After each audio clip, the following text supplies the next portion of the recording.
In the quiet town of Kendall, New York, something strange is happening on Woodchuck Alley. A picturesque road lined with maple and oak trees, Woodchuck Alley is renowned for its tranquility and historic charm. It's a road that meanders gently, leading those who traverse it to the venerable Beechwood Cemetery. This cemetery, with its moss-covered tombstones, is a resting place for the earliest settlers of Kendall. These pioneers, who braved the unknown and laid the foundation for this peaceful town, lie in eternal slumber beneath the sheltering branches of the cemetery's ancient trees. In the heart of this hallowed ground stands an old chapel. A relic of a bygone era, the chapel was erected in the year 1898. It stood as a testament to the town's past, a silent witness to the lives lived and lost, the joys celebrated, and the sorrows mourned. But as the sands of time slipped through the hourglass, the chapel began to show signs of neglect. The once grand doors, through which many had passed to pay their respects, hung crooked on their hinges. The walls, which once echoed with hymns and prayers, were marred by graffiti. The chapel, once a beacon of faith and hope, now stood forlorn and forgotten. The townsfolk, always respectful of their heritage, started whispering about strange happenings near the chapel. There were tales of whispers carried on the wind, soft as the rustling of leaves. Shadows were seen dancing under the soft glow of the moon, their forms elusive and ever-changing. These tales, while eerie, held a certain allure. They ignited curiosity, a desire to delve into the mysteries that the chapel held. The allure was especially strong among the town's younger residents. They found themselves drawn to the chapel, to the stories that it held within its crumbling walls. One dark night, a group of teenagers, fueled by a heady mix of bravado and curiosity, dared to venture into the cemetery. Their hearts pounded in their chests as they approached the chapel, their minds filled with the strange tales they had heard. What they were about to discover would forever change their perception of their town's history and their place within it. As the teenagers approached the chapel, the air grew colder, and the shadows grew longer. The moonlight, which had been their only guide through the cemetery, now took on an eerie glow. The world around them seemed to hold its breath, as though the very air they breathed was waiting in anticipation. Suddenly the shadows around the chapel began to shift and stir, taking on shapes that were human-like, yet not quite human. Before the teenagers' wide eyes, the spirits of the pioneers rose from their eternal rest, their ethereal forms glowing with a soft, unearthly light.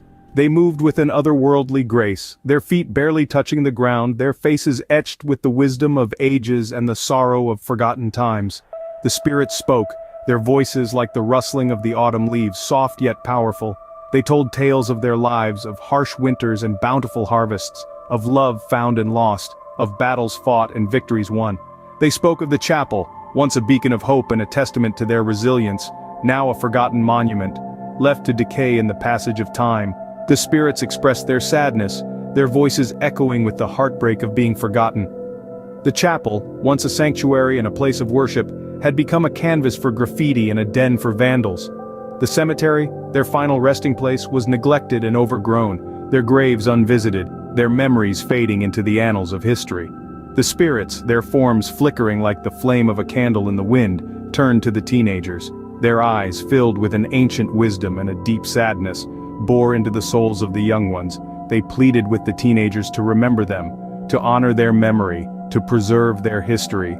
The spirits, heartbroken, asked the teenagers to spread the word of their existence and the importance of preserving their history. They implored them to restore the chapel and the cemetery, to ensure that their stories would not be lost, that their legacy would live on. The spirits, their forms fading with the dawn, disappeared into the shadows, leaving the teenagers with a newfound understanding of their town's past and a mission to honor its history. But the story doesn't end there. The teenagers, still haunted by their encounter, began to experience strange occurrences in their own lives. They started waking up in unknown places with no recollection of how they got there. Whispered voices would echo in their ears, like a distant memory trying to resurface. And every so often, they'd catch a glimpse of shadowy figures lurking in the corners of their homes, watching them with an eerie, unsettling gaze. As the days turned into weeks, these peculiar incidents became more frequent, more intense.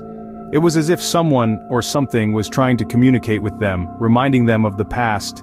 The teenagers couldn't shake off the feeling that the spirits of the pioneers were following them, their spectral presence a constant reminder of the encounter at the cemetery.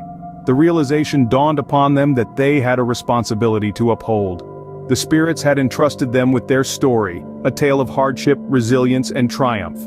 And now it was up to them to honor this trust, to ensure that the memory of the pioneers lived on. Determined to fulfill their promise, the teenagers made a decision, one that would forever change their lives. One night they gathered in the old chapel, surrounded by the graves of the pioneers. In the candlelit chapel, the teenagers began to tell the story of their encounter in the cemetery. An air of reverence filled the chapel as they spoke, their voices echoing off the old stone walls. As they recounted the spectral whispers, the chilling cold, and the visions of the pioneer spirits, an ethereal shimmer began to fill the air. The spirits of the pioneers, it seemed, were among them once again.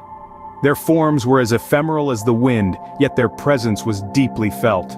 They spoke in hushed tones, their words barely more than a whisper, yet their message was powerful. They wished for their story to be told, to be remembered, and to be honored. The teenagers, their hearts filled with a profound respect for these spectral pioneers, pledged to honor their memory. They vowed to share their story, to keep the memory of the chapel and the cemetery alive, and to ensure that the pioneers' spirits would never be forgotten. They understood the importance of their town's past and the role they had to play in preserving it. They promised to honor the spirits, not just in words, but in action. They would care for the chapel, protect the cemetery, and educate others about the importance of their town's history. From that day forward, the town of Kendall took great care to preserve the chapel and the cemetery, ensuring that the spirits of the pioneers would never be forgotten.